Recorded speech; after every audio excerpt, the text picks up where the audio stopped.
So when we were putting together the program for this conference, it struck me that there was a lot of very interesting research coming out about open access.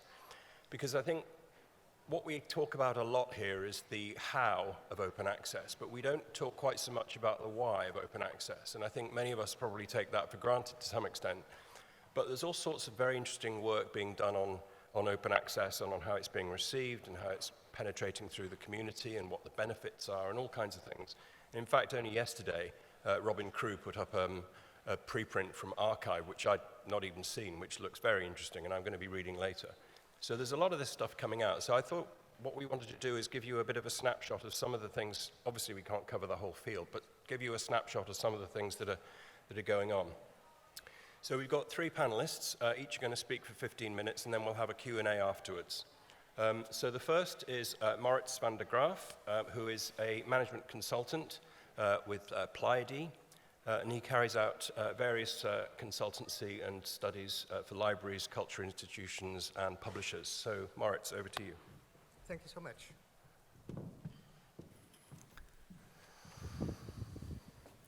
Well, thank you very much for this opportunity to present results from studies on authors and open access. And I hope that this works. The title of the presentation is Authors' Attitudes on Perspectives on Open Access. But I would like to present it to you as a journey towards gold open access. So here you see a cartoon, a drawing, and that depicts the journey towards gold open access by authors. So let me introduce a few elements in this cartoon. You see a ship, a sailing boat with three authors in the boat. And you have to memorize that are three authors there. And then you see the destination, a very beautiful tropical island with white beaches, and that's the destination open access, gold open access. And the third element I'm introducing now is the sea, a very big sea, blue sea, with lots of journals. Let us look a little bit closer to those journals, the sea of journals. There are approximately 33,000 peer-reviewed scholarly journals in the English language in this world. And if you include other languages, the total of peer-reviewed scholarly journals is 42,000 journals. And the growth rate, annual growth rate in titles is approximately 5 to 6% per year. Articles published in those journals, about 3 million journal articles published per year. And again, also with a similar growth rate of 4 to 7%. It's very difficult to find really accurate figures about this, but this is more or less the average what I could have found here. If you look a little bit closer at those journals and journal titles, we see broadly three types of journals. We see subscription-only journals. We see open access journals, two types, APC, open access journals, and APC-free open access journals. And we see hybrid journals. And roughly, again, very roughly, it's 1/3, 1/3, 1/3. So it is 1/3 subscription-only journals, titles, 1/3 open access journals, and 1/3 titles, hybrid journals. But if you look at the articles that are published in those journals, it's a different picture. Then suddenly the proportions are quite different. It's about 60-70% of the articles are being published in hybrid journals, about 5 to 10% in APC-free journals, and about similar percentage in APC open access journals, and in 10 to 20% in subscription journals. So that's the number of articles that are being published every year in the journal literature, and approximately, again, very difficult to find exact figures, but approximately 20, maybe a little bit more now, 20% of the articles are nowadays published on gold open access. So that is some facts about the sea of journals. And then you see the sailing boat heading to this tropical island destination, open access. The 4 routes to take. 4 routes to take to go for this tropical island, and here you see the 4 routes. There's a journal selection process done by the authors. Sometimes they end up with an APC-free open access journal. Sometimes they end up with a journal that is an APC open access journal. Quite often they end up with a hybrid journal. And then there are 2 options. The author himself or herself chooses the open access option, so they have to pay an APC. And sometimes, boom, it's open access because of a deal between the library and the publisher, and there's no engagement, no involvement of the author, or hardly any involvement, as a result of a read and publish license. Well, this whole process of navigating towards this tropical island is a journal selection process. We know a number of things about it. First of all, the largest, most important overriding factor is the match between the article and the journal title, the scope of the journal, the reputation of the journal. That is really the overriding factor of the journal selection process. And the open access aspects, yeah, normally they are not so, do not play a very big role in it. We did a survey among open access authors of the Helsinki University, and about 1/3 said, yes, open access. I have to repeat, there was authors of open access articles from the Helsinki University. They said 1/3 of those surveyed said, yes, open access did play a role in the journal selection process, and the other 1/3 said, no, it didn't play a role at all, but they were publishing in open access. So what does that mean? That there are sometimes the outcome of a journal selection process is a journal, which is open access, but it was not the idea of the authors, but it was the best journal, the best match between the article and the journal. Okay, so let's have a look again at this drawing. We see a number of other elements here. You see a very nice wind blowing in the sails of the boat, making the boat advancing towards the island, and that is the driving factors. And you can distinguish between 2 types of driving factors. One type is external driving factors, and one type is intrinsic, internal driving factors. External driving factors, requirements by research funding organizations or by the university. Another one, strong open access publishing culture within the research group. So it's normal to publish on open access for that group. The read and publish licenses, we spoke earlier about it. And again, this match, this outcome of the journal selection process, the best match is this journal, and hey, it's open access, so we are going to publish in open access. Intrinsic driving factors. I think what's very important out of the interviews and out of the surveys came that there's a widespread belief that if you publish on open access, you have more downloads and you have more citations. If it's true or not, doesn't matter. All authors are convinced that that is the case. So that's an important driving factor for many authors. And one thing in particular is that, for instance, I interviewed someone who was working in veterinary science. And she said, yeah, there are articles about methods that are only interested for my fellow scientists. So closed access is not such a problem. But there are also articles that I would like really to have exposure into the practitioners of veterinary science. So for those articles, I really want to go for the extra mile to publish on open access. So that is sort of strategically thinking about when to publish open access and when to publish in closed access. Ideological arguments, like here in the room there are quite a number of people who are in favor of open access. That's also true for a number of scientists, so they are really proponents of open access. And last intrinsic factor is that you retain the complete freedom to redistribute and do whatever with your own article as you want to. So that is also an important intrinsic driving factors, and that is the wind blowing in the sails. However, you see also an anchor dragging the boat. And that's a representative of the inhibiting factors. The biggest inhibiting factor is that practically all authors I spoke to do not like to spend their own budget on APCs.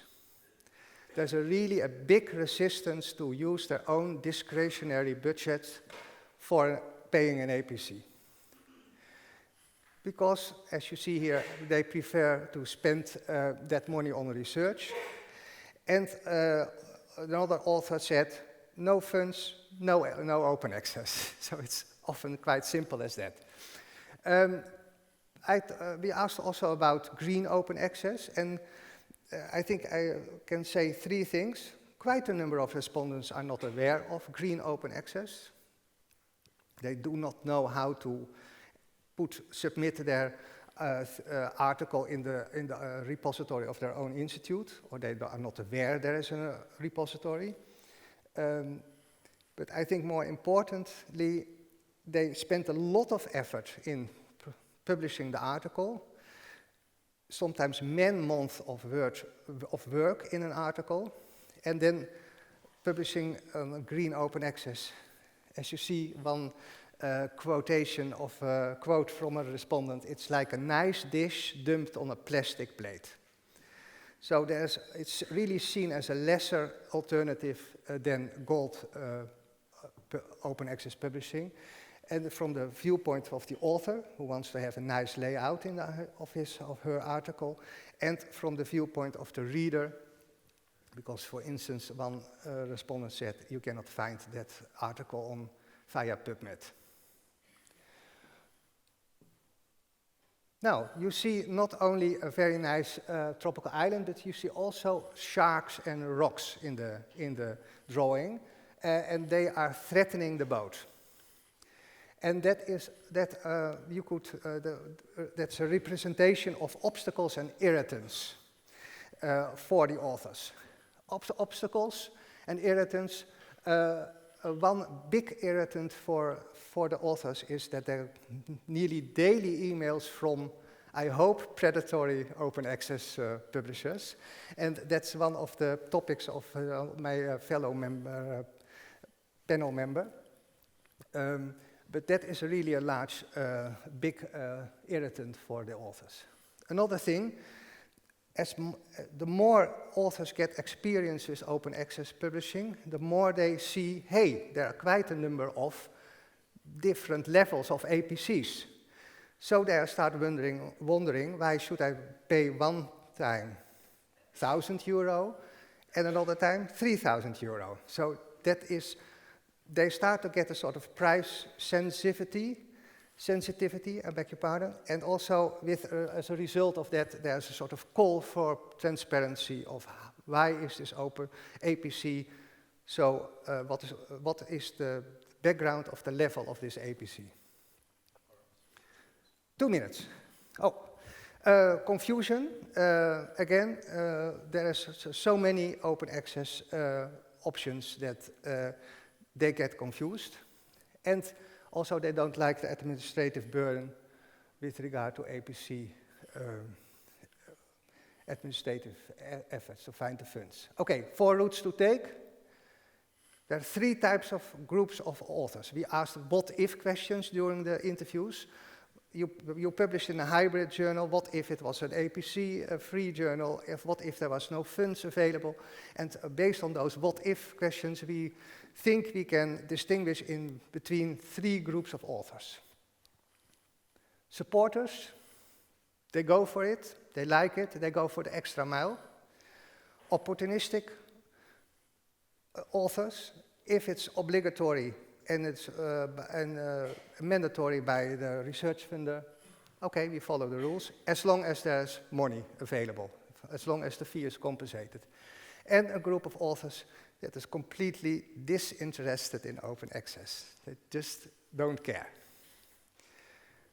What are the implications of this? I think 2 types of conclusions. One conclusion is there are 2 types of markets at the moment. There sometimes is an institutional market, there's a deal between the library and the publisher, and sometimes it's an author market. The author has to make all the kinds of decisions, him or herself.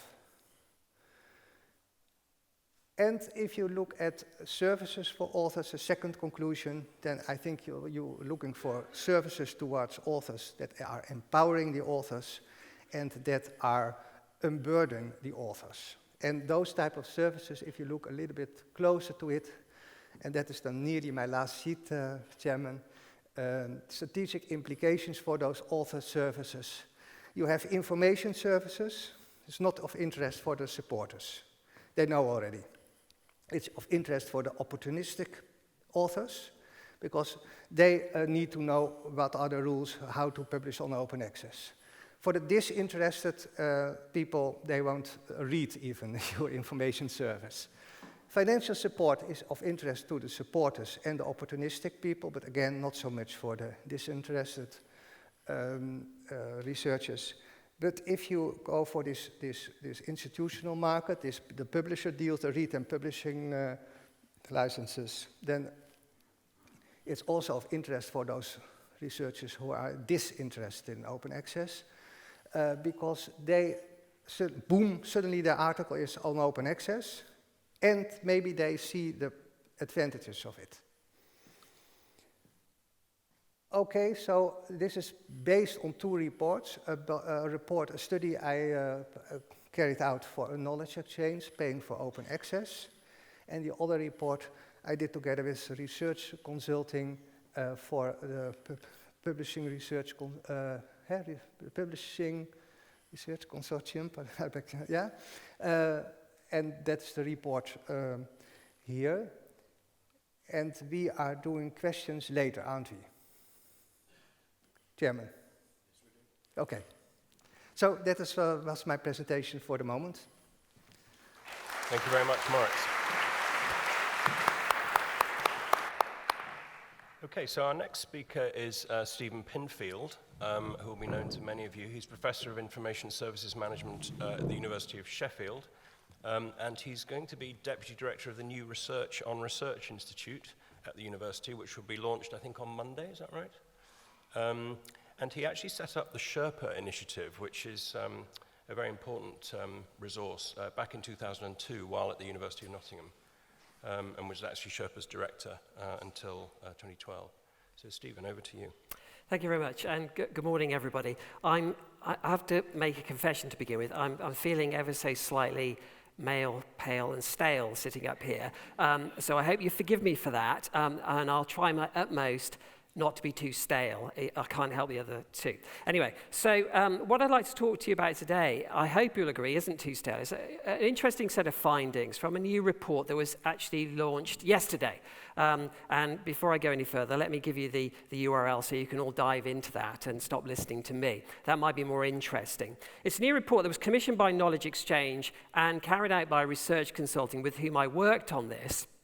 And we've also, at the same time, produced a preprint that is currently in F1000, and we're in the process of responding to peer reviewer comments. So what I'd like to do is tell you about the headlines from the report, and I'll put those up in front of you so you can see the kinds of areas that we are focusing on. And I'd like to use those headlines as the structure for the rest of the presentation.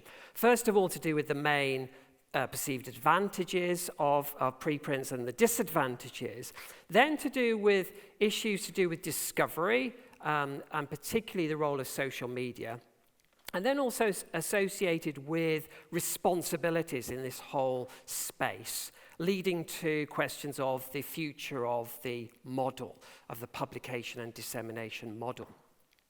Before I go any further, though, I ought to comment that I'm not going to say anything in this presentation about the contentious area of how you actually define a preprint, other than to say I'm working on this working definition here that's down in the bottom left. A preprint is a version of a research paper prior to peer review and publication in a journal.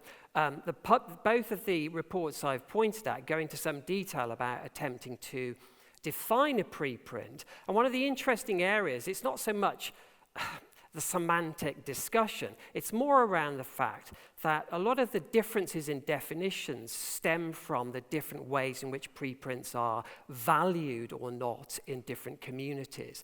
And it's really the question of value or standing, as Cameron Nayland and collaborators have put it in their seminal conceptual paper on preprints. It's the question of standing, which is often the difference between, the status that is, it's attributed, is often the difference between many of the definitions. So let me move on to talk about these different areas in turn, but initially some background. The study itself was a qualitative study using conventional, well-established qualitative methods of inductive thematic analysis based on an extensive review of the literature on preprints and also 38 interviews with different actors in the preprints space using qualitative coding techniques. So one of the reasons we were interested to use qualitative analysis in this space is that for most disciplines, this is still an emerging area. And what qualitative analysis allows you to do is explore some of the perspectives, the motivations, the disagreements in depth. And so that's what we were trying to do in this particular study. And you can see here the aims of the study, looking at those different actors and their roles, was trying to get at core beliefs and core values, as well as more process-based information from the different organizations. So this is a quick view of the sample, and you can see that we talked to, as well as research funders and research performing organizations, mostly representatives from universities. We also talked to preprint service providers and other related digital service providers, as well as researchers engaged in the whole area of preprints, and those who were unengaged. That means they had never published or they had never posted a preprint themselves. Needless to say, that last group were the most difficult group to recruit. Non-engaged people are often the most difficult people to recruit for any particular research project, and that was certainly our experience as well. As far as the researchers were concerned, and also the preprint service providers, we focused on areas that are relatively new into the preprints environment. So we focused on biosciences, on psychology and chemistry, and their corresponding preprints providers, bioRxiv, PsychArchive, and ChemArchive, rather than focusing on the more well-established areas like arXiv itself or RePEc or other areas that have been running these kinds of services for quite some time. That leads on to discuss this point that preprint servers are not a new thing. If we go back in history, in the history of open access, arXiv itself is often seen as the prototypical open access development on which much of open access initial experience was kind of founded and was seen as a touchstone for open access. But what we've seen over the last 5 to 6 years is what we've called a second wave of preprint servers, what's been called an explosive growth of servers since 2015, 2016, in areas that have previously not really engaged with green open access, and that's potentially significant. And this goes right forward to the current debate in the area of Plan S, for example, with Plan U, the preprints-centric view of scholarly communication being advanced in response to Plan S, partly in response to the perceived high costs that gold open access often involves. And at least one of our participants attributed the rise of preprint service in the second wave as a response to that consciousness of growing cost associated with gold. These were the perceived advantages of preprints, and some of these will be very familiar. For instance, early and fast dissemination and broader access to research. Those are factors that have been in play and have been widely discussed since archive, as has increased opportunities for feedback, although the rule that seems to be come out, the general rule that seems to come out of this is that about 10% of preprints are commented on. So it's not a universal experience of people posting preprints, that this perceived advantage is actually exploited. Now, for the advantages and disadvantages in our research, we were interested that many of the people we talked to, particularly researchers, were essentially citing principles or maybe anecdote or hypothetical situations. So, for example, advantages to early career researchers, which you see in the literature quite a lot about preprints. Nobody could quote any data, or very few people could quote any examples of that. They could see it as a principle and they supported it, but there didn't seem to be as much evidence in this whole space as they wanted to see, and that's an important point, I think. Some people saw preprints as preventing scooping, to get your name out there, to establish your priority in an area. In areas where where preprints don't have as much standing, though, some people saw putting a preprint out there as enabling scooping, because it enabled somebody to then go on and publish in a peer-reviewed journal using some of your results which hadn't been. So that cuts both ways as well. Similarly, with the perceived challenges or disadvantages, some of these are very familiar. Lack of quality control is the most common perceived disadvantage of preprints, and that shouldn't surprise us, I guess. And this goes to the whole basis of trust within scholarly communication and what that means in terms of being able to trust certain publication outlets, and heuristics, shorthand for trust, which are in journal brands that we're all familiar with. The lack of commenting was commented on, and also another perception here, the Ingle-Finger rule, that if I publish a preprint, or if I post a preprint, I won't be able to publish in a peer-reviewed journal. Now, as far as I know, most peer-reviewed journals don't have that rule in place anymore, but the perception that it's there is very significant in many subject communities, and that needs to be pointed out. Also, this idea of potential harm caused by posting of preprints, maybe when it informed clinical practice or even the basis of fake news circulated through social media, that was seen as, once again, a hypothetical potential problem, but many people said they've never seen evidence of that, but could see that it could be a potential problem. Now, this was something that surprised us, or at least the emphasis on this, the extent to which social media is seen as driving a lot of momentum behind preprint service. In fact, one preprint service provider talked about Twitter in particular providing momentum for their preprint service. And you can see that in this quotation as well.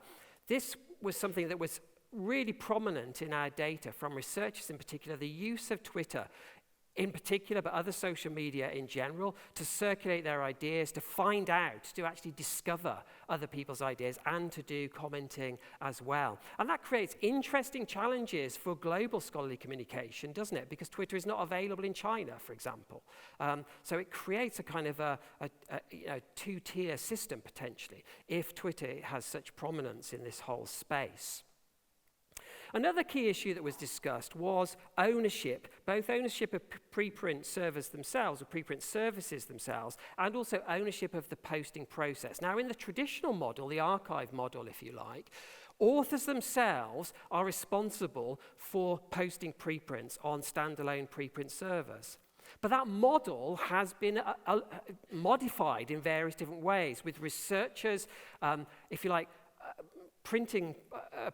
posting by proxy through publishers, and increasingly publishers being involved in that whole process, and also publishers themselves becoming more involved in delivering preprint services. Now, you could say the first of those, publishers acting on behalf of authors to post, even with their permission, could, if you like, lead to a growth in use of preprints, so that could be an advantage, but it could also take control from authors in various different ways. And if it's on a publisher-owned preprint server, what happens to that? What's the status of that if, for instance, the journal associated with it rejects it? How does it sit? What's the process going on there? A number of people raised really quite major concerns about publisher involvement in this whole space. And this goes back to what Heather Joseph was saying earlier on about publisher convergence in this area, or at least convergence of a small number of players in this whole area. And that was a concern for a number of our participants.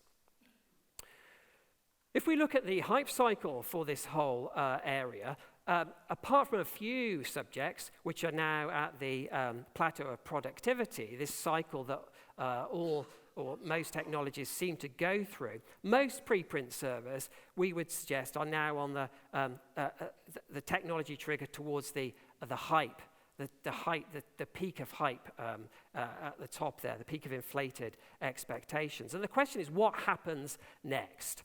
And there are a number of scenarios. First of all, we could see this being just hype and these new preprint servers not being taken up. Well, there's evidence of rapid take-up, but it's still a small proportion of the overall literature. You can see them not being taken up, not being valued, and therefore the small number of communities that currently use preprints remaining as is. We could see more variable adoption, and this has been argued by a number of scholars, for different subject communities taking on different kinds of solutions in open access. But the interesting thing associated with this whole new wave is there are new subject communities that have previously been seen as unsympathetic to green, adopting preprints in this new way. So it's the idea that somehow high-energy physicists have really unique characteristics that mean they take up green seems to be being challenged by these kinds of developments. Or we could have a scenario where preprints become at least default in a number of major subject disciplines, and that leads to then questions about how they fit in the overall scholarly communication chain, and particularly in relation to journals. There are a number of unanswered questions in this whole area. Let me just point out some in the whole process as it's developing. First of all, top right, the role of preprints in promotion and tenure cases, in evaluation of research that's carried out by universities and of universities. What's the status of preprints?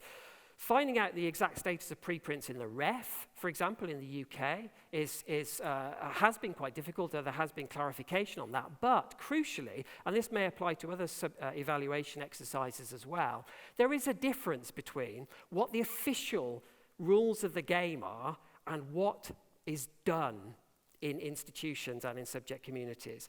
And many institutions may well say, well, REF officially accepts preprints, but we don't encourage our members, our institutional members, to submit preprints to REF. And as somebody who's involved in the REF in my own institution, I know that happens in many institutions. So that's a key area of discussion and debate. Then there's this whole area of overlap, particularly at the center of this graphic. What's the relationship between preprint servers on the one hand and institutional repositories on another?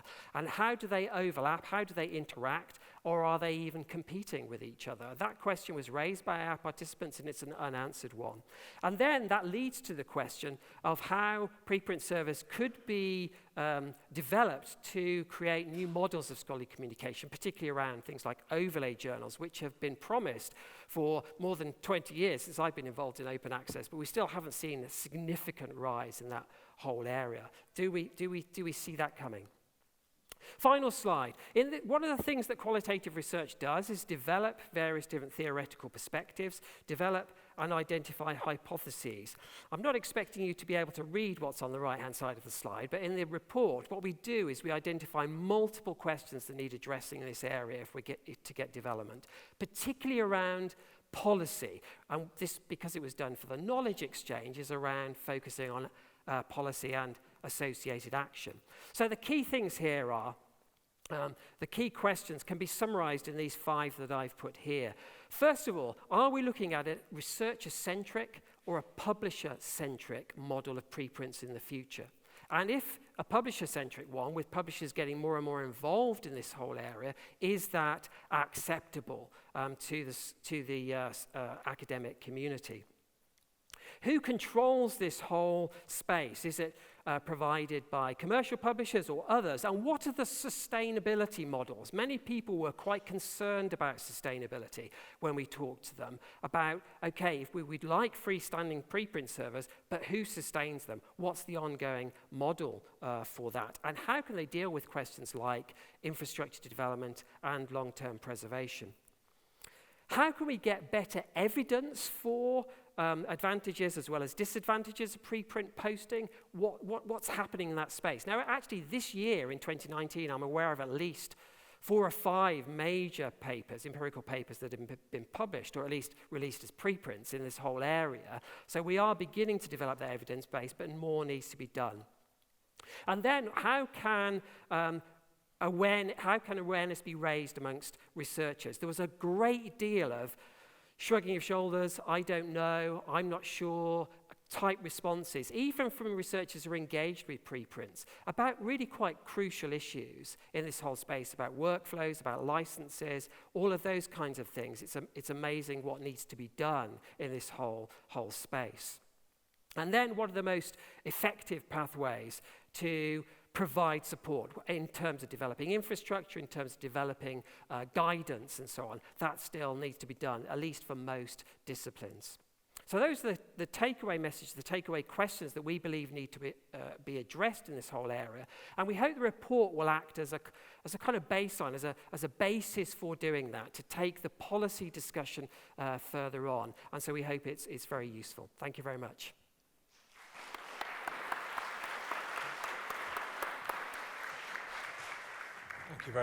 Thank you very much, Stephen.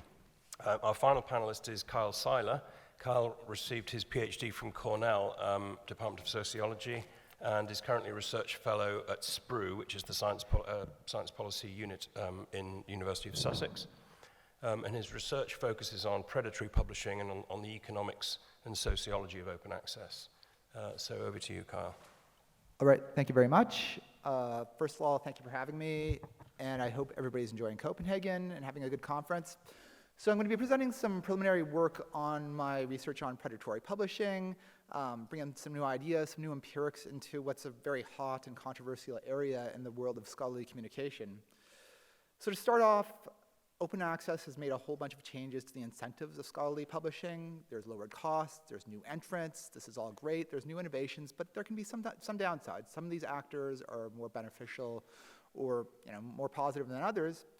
And there's a really important incentive change when you have these for-profit publishers making their money through article processing charges, is that selectivity becomes a costly luxury. Publishers are remunerated based on how many articles they publish. So rejecting articles, which sometimes you need to do,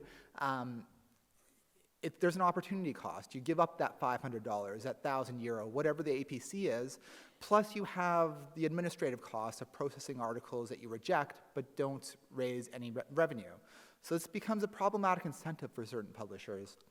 And yeah, these new publishers have influenced the emergence of predatory open access publishers and journals. Now, there's no single unitary definition of what predatory publishing is.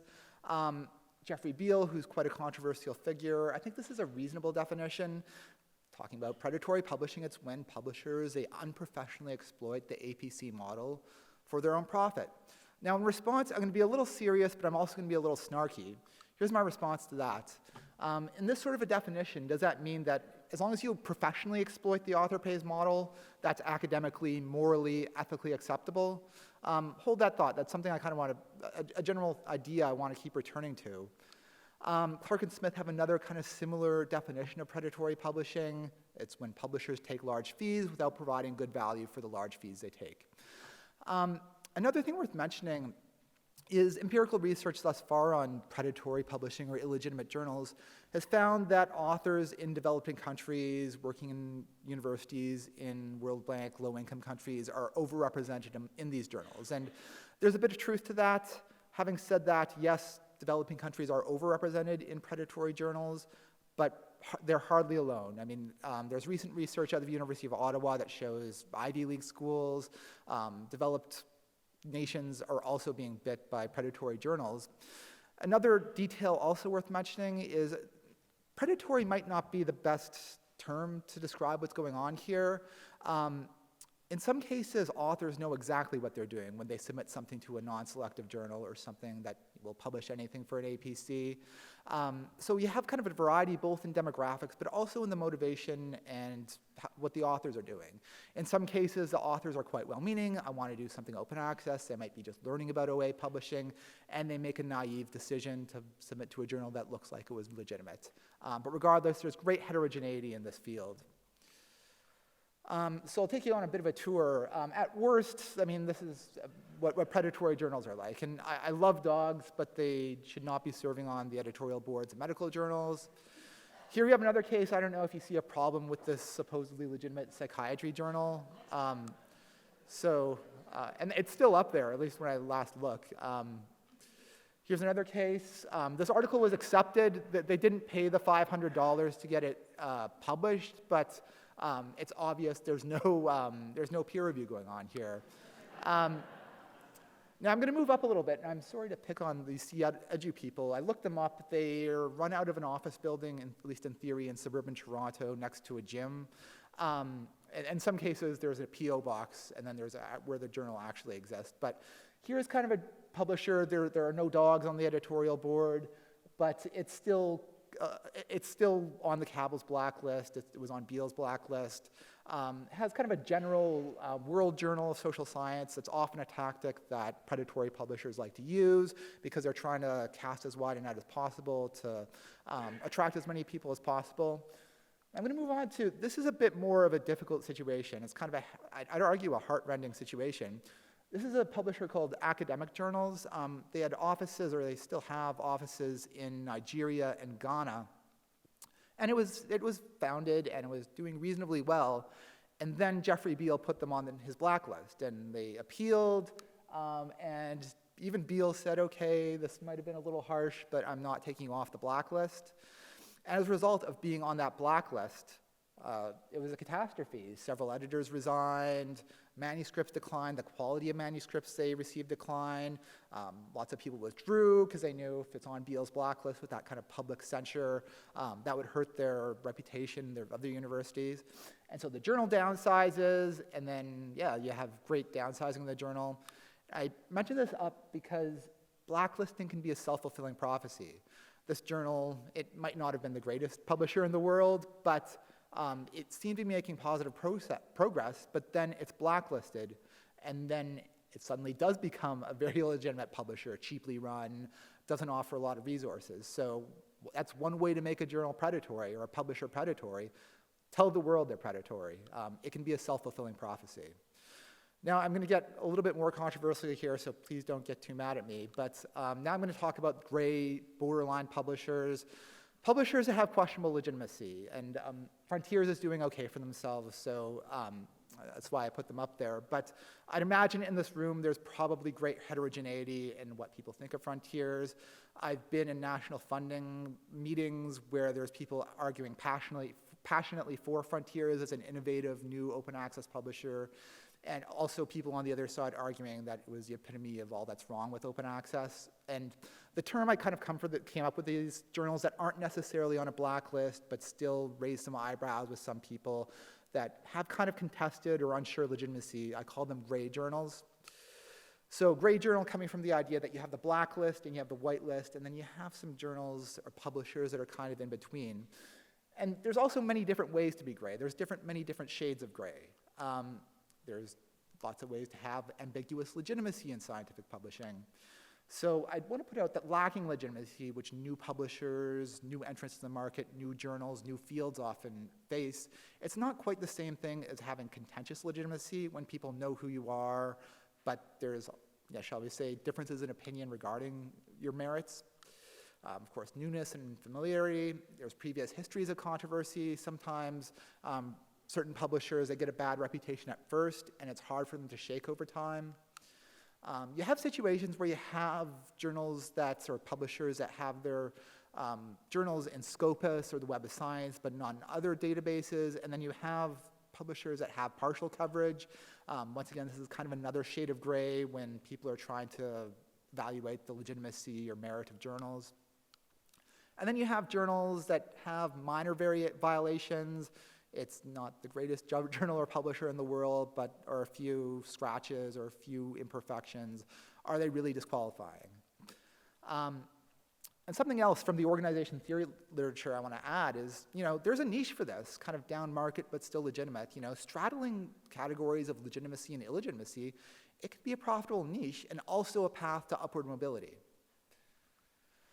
So I mentioned the Beals blacklist. It's no longer updated, but I think it's still on the internet or somebody kept it up. It's of course now stale, but this is what it looked like. And the reason I'm putting it up here is that there used to be kind of a public stigma if you ended up on that list, and with that one African publisher I showed, that it could really impact kind of the chances, the fates of those journals. So this is kind of, it used to be kind of the de facto list of, what journals are predatory.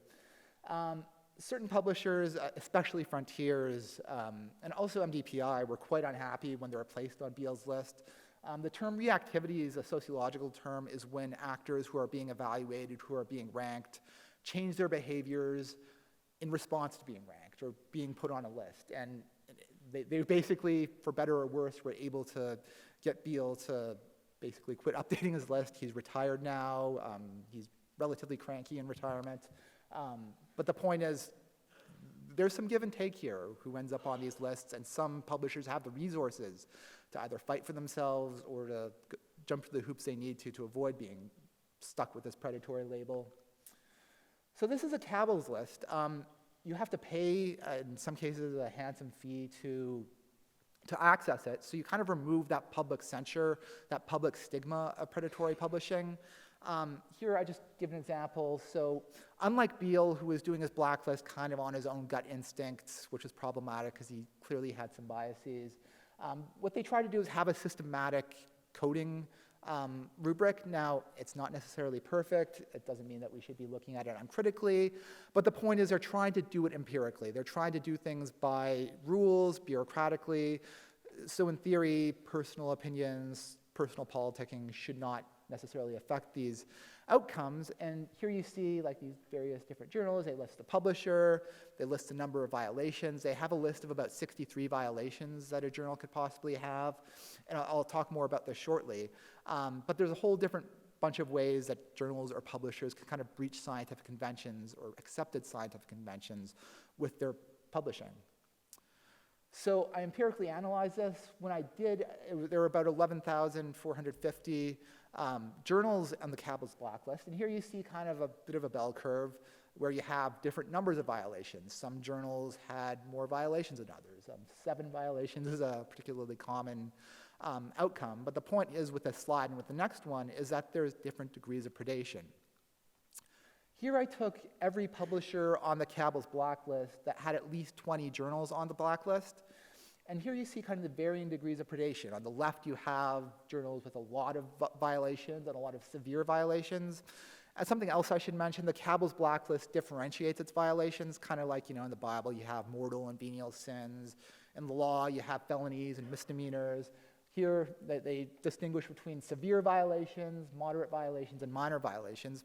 And here you see on the Cabell's blacklist, you still have a lot of variety in the severity and the number of violations publishers commit with their journals. Another thing worth noting, the figure looks cut off at the right. So returning to the notion of gray journals, it looks like Cabell's does not blacklist publishers that only commit a few minor violations.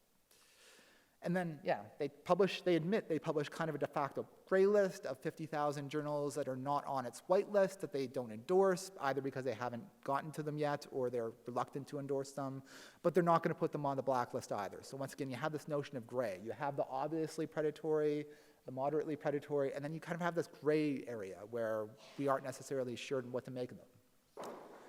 Now here, I want to see what this looks like on the big screen because I spent a month working on this visualization, but here's a co-occurrence network of the various violations on the Cabell's blacklist. So Missing articles, journals with no editorial board, those are kind of no preservation policies, those are the most common. But regardless, I mean, in addition, I like rainbow colors, but on top of that, the idea here is, once again, there's not only different degrees of predation, there's many different combinations of predation as well. So there's combinations of violation. And the reason I'm kind of harping on this notion that we kind of have a continuum here, predation's not necessarily a black and white matter, is because often these blacklists, tenure promotion committees, we're going to count this, we're not going to count this. There's often black and white decisions made on a phenomenon that's probably more on a continuum. So now I'm going to kind of move into a couple more figures that are more theoretical in nature. And here's the organizational theorist in me. Status and legitimacy should not be conflated, in my opinion. They're very different concepts. I'm going to make the argument, and this is something I'll take feedback on, or if you want to ponder it, is that status is kind of, it's exponentially distributed. You have a few very prestigious journals, and it kind of goes down pretty quickly. Legitimacy is not necessarily a binary concept, and this is another way I've defined kind of the gray journal. The gray journal is the area, kind of the inflection point, where journals start and stop accruing legitimacy. You go from the blacklisted journals, which have very low legitimacy, and the whitelisted journals, which have very high legitimacy, and you have this kind of middle area where kind of you have great progression in legitimacy. So once again, I'm arguing that it's not completely binary. And institutions can be low status but high legitimacy. A lot of people, off the top of my head, Bo Christer Bjork has done very good research on this. I'm sure we can think of lots of journals that were founded perhaps without the profit motive, often to serve underserved communities. They might not make a lot of money, they might not be high profile, they might not get cited much, but nobody would ever accuse them of being predatory or think they're less than high legitimacy, because you have very committed scholars kind of adhering to a scientific ideal of behaviors and publication strategies. Now here's another kind of theoretical graph I made and about kind of how status changes the incentives in APC-based publishing. So the red is a high status journal. These are ideal types. This is kind of a thought experiment. And I'm going to argue that institutional status changes incentives in publishing. High rejection rates, as I've talked about earlier, they entail actual costs and they entail opportunity costs for low status journals. So I'm going to argue at the very, very low, the blue curve, basically all low status open access journals need to do is avoid stings, avoid anything that will bring their journal into great disrepute, because once again, they're often operating on shoestring budgets. Every article they reject, they lose money on. At kind of middle status level, they need to be a bit more selective, but at some point you kind of get to that trade-off. The benefits to publishing more articles financially outweigh the benefits of rejecting articles, either for quality or exclusivity. We'll return to the rejection rate issue shortly. And at the high status level, and very few journals are at this level, is that high rejection rates give them pricing power. You can think about Nature Communications. I think their APC is $5,200 US. But the very, very high status level, they have this privilege, I argue, where the more selective you are, the more you're able to charge. So you maximize money through rejections. So it imbues you with pricing power. So in this case, the scientific ideal of being very selective and being difficult to get into, that aligns with your economic incentives. So you're very prestigious and premature, allows you to charge higher APCs.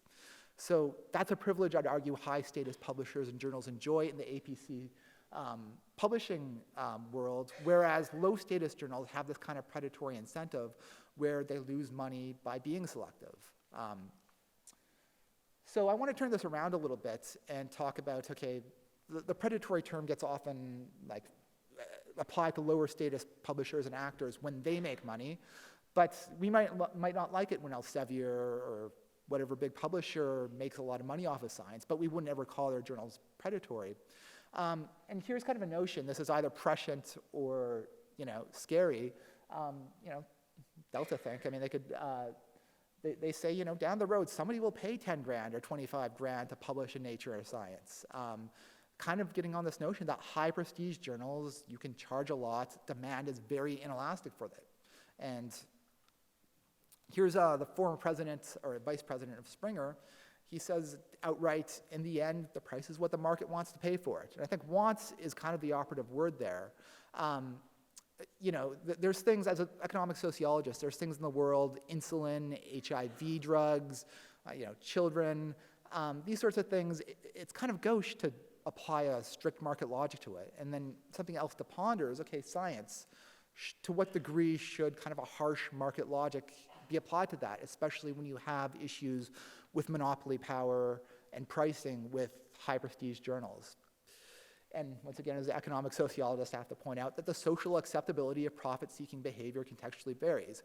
Once again, we might grumble when Elsevier reports a 38% profit margin, or they expropriate, $1,000, $1,500 of surplus value from every APC, but it's kind of the low status actor, like that African journals that might be expropriating $100 or $200 of profit.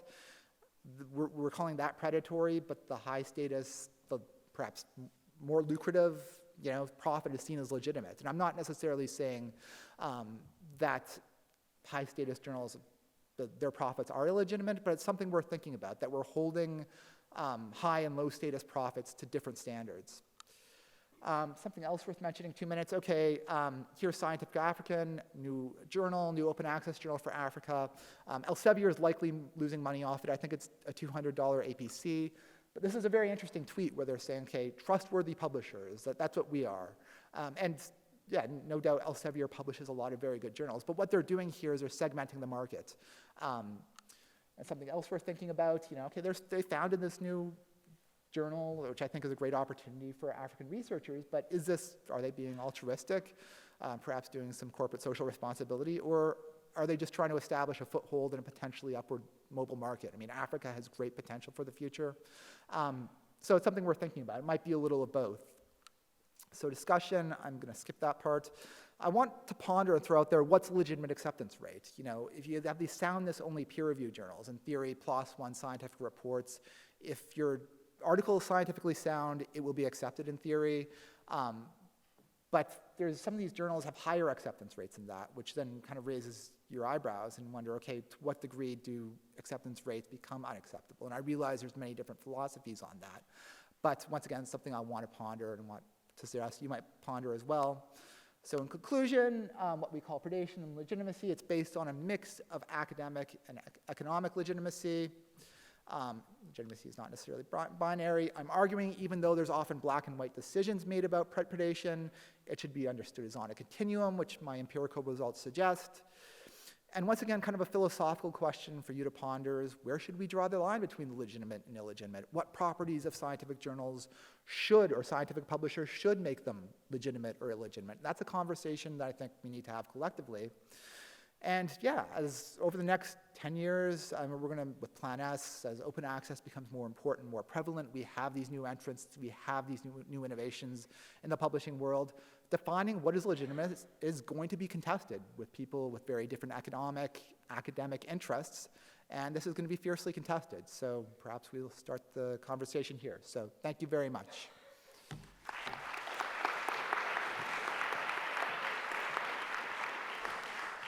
Thank you very much, Kyle, and thank you to all of the panelists. So we've got about 15, 17 minutes for questions, and I'm going to blatantly steal the opportunity to ask the first one. And it's for you, Kyle, about predatory journals and what the best approach is to dealing with them. Because I think I was kind of surprised that Beale's list got reborn as Cable's list, because it seems to me that blacklisting is kind of a futile exercise given the rate at which these things appear. So I just wondered what you thought is the sort of best approach to dealing with that, and how to, how you fix that problem. Thank you. Can you hear me? No. Now can you hear me? Hello? Hello? It should be working. This one's working. Okay, sure. Okay, I have a very simple and short answer for that. Perhaps it's not feasible, but I think the easiest way to expose predatory publishing and legitimate publishing would be if there were a norm to develop. Perhaps funders could demand it, that peer reviews be made public. That doesn't mean reveal the identity of the peer reviewers, but you could easily expose predatory and legitimate publishers if, especially because you're publishing online, you don't have space constraints. There should be an option, or not even an option, if you just make it kind of a norm that, you know, both to show how the sausages are made, but also to prove that you did legitimate peer review. You might disagree whether it was good peer review or not, but at least there was an attempt if you just make the peer review public. And you could do this online quite easily. I think that would be the easiest solution, personally. So that's my response. Great, thanks. You may actually need to stay here because you might get them. So let's open the questions to the floor then, so I can see against these incredibly bright lights. Okay, so we have over there Martin. Thank you. I'm Martin Hicks from the Barstone Institute. We're a platinum open access publisher, and we publish 2 journals, one in organic chemistry and one in nanotechnology. And last April we set up our own preprint server for our submitting authors as an option, and we got a take-up of 30% already on that.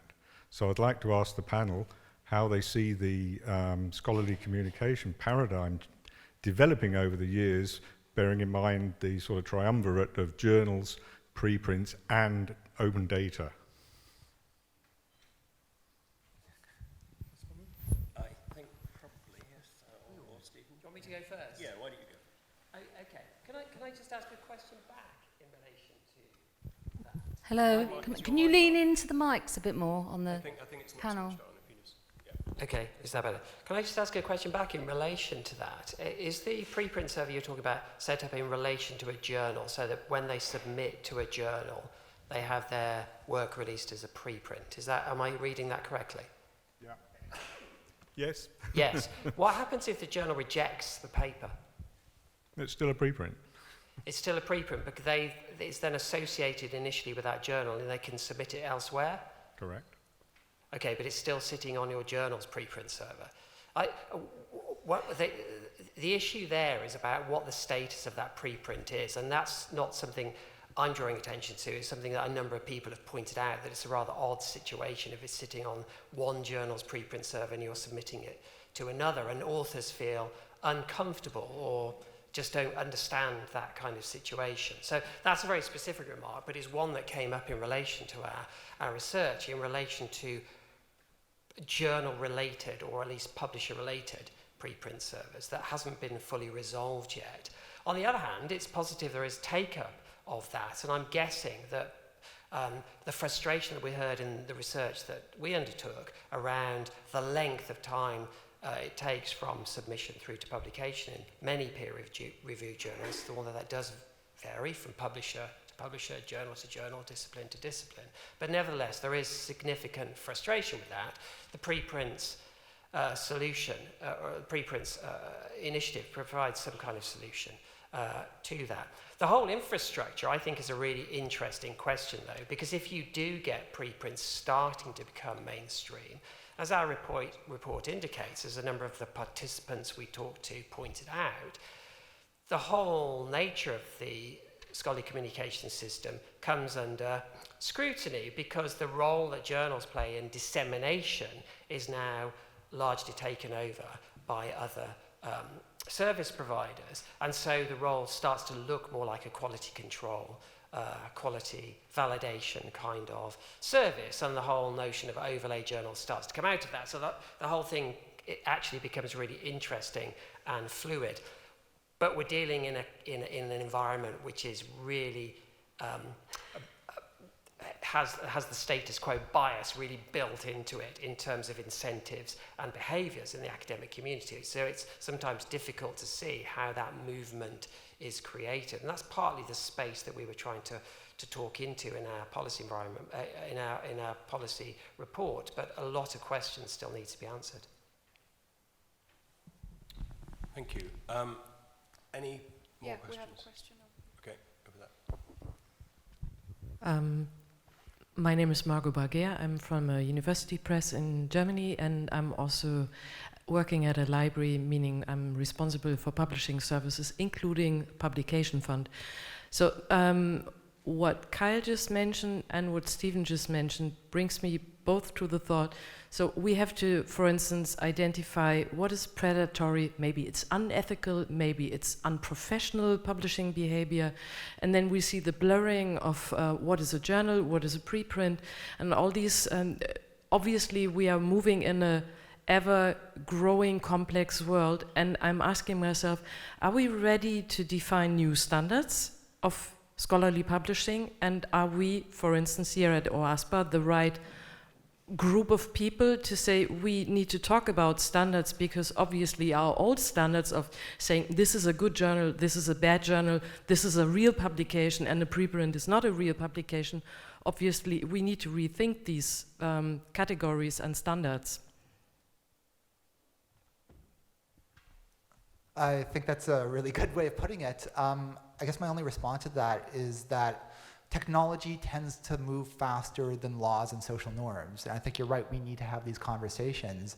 And I guess we're preaching to the converted here. In this room, we have people who know a lot about these issues, but do general stakeholders in academia, how familiar are they with these issues in open access? So yeah, I think we have these challenges ahead of us. And I think the problem is not necessarily in this room, it's other people at universities that need to think about these issues more deeply and create real action on it. I know Plan S is an example. It might not work out, but it's an example of how difficult it is to get these things going in real life. And yeah, I think the next 10 years will be a matter of political strategy and struggle. That would be my response. Can I just add that we do, of course, have a very good whitelist for open access journals, the DOAJ, and we've got 2 people from DOAJ here. And I think whitelisting is probably a rather more productive approach than blacklisting, I would suggest. And I know DOAJ applies very strict and clear open standards to their judgments. Yeah, absolutely, please. Hi, Robin Mugridge from Frontiers. My question is for Kyle. I think you can probably guess what's coming. Yeah, I'm sure. So my question is, your title of your presentation wasn't specifically on, open access publishers, open access journals. However, your talk was very highly focused on open access publishers and didn't really necessarily talk about predation in subscription publishers. Mm-hmm. And I also noticed that you picked up on grey and borderline publishers, not just Frontiers, but also MDPI, which is actually a sponsor of this event. So my question is kind of mixed. Firstly, are there issues of predatory publishing in subscription, and would you say that your work has kind of looked into that? And also, secondly, what are your kind of criticisms of such publishers who are very well known, very reputable, and even sponsors of such open access scholarly events? Okay, this is interesting. I guess the first question is absolutely. I think the subscription issue, it was kind of implicit in that one slide when I talked about high status predation.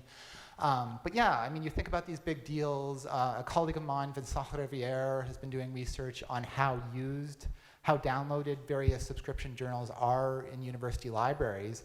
And a lot of the third and fourth quartile journals are barely, if ever, used. And you have these universities that are paying for these big deals where they're paying for these services that they don't necessarily use. It's like, the cable TV that makes you subscribe to 140 different channels because you want to watch football games or something. Or, the fast food restaurant, you get the extra value meal, but you get stuff you don't want in it. So absolutely, and that there's a preprint out about this that goes deeper into these things. And yeah, absolutely, that the subscription business model can be just as exploitative. Just the mechanisms through which it kind of it extracts surplus value are different. And yeah, okay, we'll let the cat out of the bag. MDPI sponsors this conference. I think you and Frontiers have had some similar issues to MDPI in that, you've had resignations from editorial boards over issues of business offices interfering with editorial decisions. This is reported in Science. Having said that, those were isolated cases. They don't report when things are going well in Science or Nature News. I think, and I'm going to be honest here, I think it's probably good I noticed that a lot of these kind of gray borderline publishers, including Frontiers, they often sponsor like these sort of scientometrics conferences. It's strategic on their part, and perhaps, like I said, I mean, like sometimes straddling these new boundaries can be a pathway to upward mobility. And so I'll respond to that. Yes, they can sponsor it. We can take their money, but I think whether we see them as legitimate or not is kind of a personal choice. And I'll stay agnostic about it here, but I think empirically there are issues with Frontiers and MDPI and like journals. They've been well reported in the press, and people can make their own judgments about them. Hi. Yeah, Laura Paglione. I work with a number of different scholarly publishing organizations, and my question is sort of relating that also to the report from Spark about the change in focus and business structure for publishers, moving primarily to be data analytics companies versus pure publishing. And when you're talking about that, and I hear things like there's a preprint server that is by a particular publisher, and overlaying that with this being a data play, I'm curious what you think the evolution of this concept of predatory is going to be in light of that.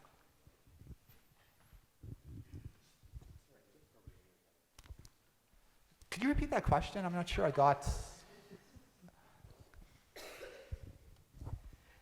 So if publishers are primarily focused on being data analytics companies, right, versus sort of the scholarly aspects of publishing, yeah, or a combination of that, of course. But if the primary focus is on the analytics piece, and how does that play into some of these concepts of predatory publishing? So there's more than just the publishing of the article. There's this question of just having mass of people on their sites to do things. And I'm kind of contrasting that to this concept of there being a preprint server that's run by a particular publisher. Mm-hmm. Does that then become part of the data play versus part of the article play? I mean, that's a really interesting question. I'm not sure I'll answer it perfectly, but I think there's issues with people using data, how you become the product. I want to say one of the big economics preprint servers was that SSRN was purchased by Elsevier, and the notion there was just the data analytics on people were of tremendous value. And I think the RepEc is kind of the non-commercial competitor to that, but I think that's a broader issue with technology and social media as well. I mean, we become the products, we lose privacy, and are people being benevolent with our information? I don't know enough about that topic to say so, but I think that's a really interesting angle. That is not just the publishing that's the product anymore. We are increasingly the product, for better or worse. Yeah, can I just say something about this whole debate that I think is relevant? And it's to do with when many open access publishers are setting up and implementing, what they're doing is often taking a new approach to science and to publication. So rather than just imitating conventional journals, they're often trying to do something that's new. And sometimes what they're trying to do is not well understood in their author communities.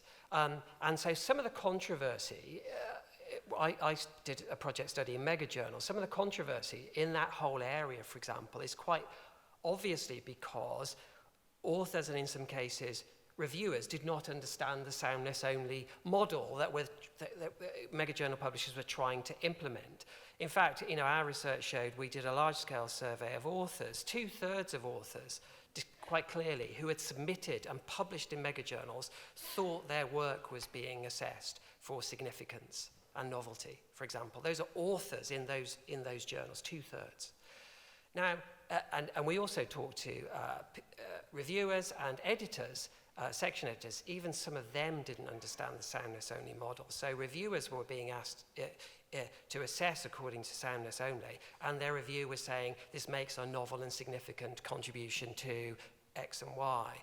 So, and sometimes when reviewers have blogged or gone to the press and said, I recommended reject, and yet the article was published, it's because they misunderstood the model. So I think very often we're not comparing like with like here, and it's important to acknowledge that many publishers in this area, many other service providers in this area are trying to do something that's different, and that isn't always well understood, and therefore reputationally it takes time to gain traction. Thank you. We've got time for one more question, so Caroline. Yeah, and this is probably more a comment than a question. So Caroline, member of the OWASPA board, and I just wanted to say, because I think our members are aware, but we may have some folks here who are new, when there is, so we do have members, and we screen those members very, very carefully. It's quite a time commitment on our part to do so. And obviously both Frontiers and MDPI are members. And we also know that the DOAJ, from having worked with DOAJ, also, as was mentioned, have a list and also carefully scrutinize those. When there is a complaint, because we do have at OWASPA, you can, if you feel that there is a complaint, if there's been an infringement on something, and it does happen occasionally that we receive a complaint, we then do thoroughly investigate that.